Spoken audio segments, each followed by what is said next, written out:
SSC ভবনের ছবি একবার দেখা যাক, বা বলা ভালো এসএসসি ভবনের সামনের ছবি দেখা যাক। চাকরিহারাদের এসএসসি ভবন অভিযান ছিল আজ। পুলিশ সেই মিছিল আটকালে কি হলো দেখুন।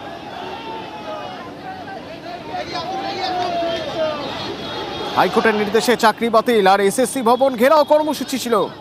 পুলিশ যখন এই মিছিল আটকায় উত্তেজনা ছড়িয়ে পড়ে। এখান থেকে রয়েছেন প্রতিনিধি অনুপ। কি অবস্থা ওখানে? করুণাময়ী থেকে মিছিল করে সরাসরি একেবারে এসএসসি ভবন সেদিকে কিন্তু যাচ্ছে, তার কারণ এসএসসি ভবন তাদের ঘেরাও কর্মসূচি ছিল। যদিও পুলিশের পক্ষ থেকে যখন সেই মিছিল আটকানোর চেষ্টা করা হয়, যদিও এত পরিমাণে চাকরিহারা যখন এসছেন র্যালি করতে, সেই সময় কিন্তু শেষমেশ এসএসসি ভবনের দিকে তারা যাচ্ছে।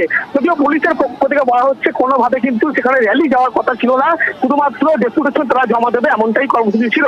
কিন্তু যারা চাকরিহারা তারা দাবি করছে তারা কিন্তু একেবারে যোগ্য চাকরি প্রার্থী, তারা ছিল চাকরি যোগ্য হিসেবে হয়েছে, কিন্তু তাদেরকে বাতিল করে দেওয়া হয়েছে, তাদের চাকরি নেই বর্তমান সময়ে। কিন্তু সেই কারণেই তারা র্যালি করে সরাসরি এসএসসি ভবনের দিকে কিন্তু করুণাময়ী থেকে রওনা দিয়েছেন। এবং বলা চলে যেহেতু বিক্ষোভ কর্মসূচি, ঘেরাও কর্মসূচি এবং এসএসসি ভবন তারা কিছুক্ষণের মধ্যে ঘেরাও করবেন এবং ডেপুটেশন যে কর্মসূচি ছিল, অন্যদিকে বিধাননগর পুলিশের পক্ষ থেকে বাড়তি পুলিশ মোতায়েন করা হয়েছে যাতে কোনো রকম গন্ডগোলের সূত্রপাত না হয়। কিন্তু যখন মিছিল যাচ্ছিল সেই সময় কিন্তু পুলিশের পক্ষ থেকে সেই মিছিল আটকানো হয়। যদিও এখনো পর্যন্ত এসএসসি ভবনের দিকে যে যারা যোগ্য চাকরিহারা তারা কিন্তু ইতিমধ্যেই সেখানে যাচ্ছে এবং সেখানে তাদের বিক্ষোভ কর্মসূচি, ঘেরাও কর্মসূচি আছে সেই কারণেই।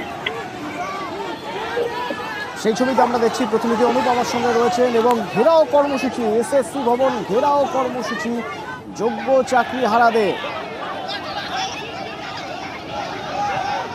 যে কর্মসূচি ঘিরে ধুমধুমার একেবারে মিছিল আটকায় পুলিশ এবং উত্তেজনা ছড়িয়ে পড়ে।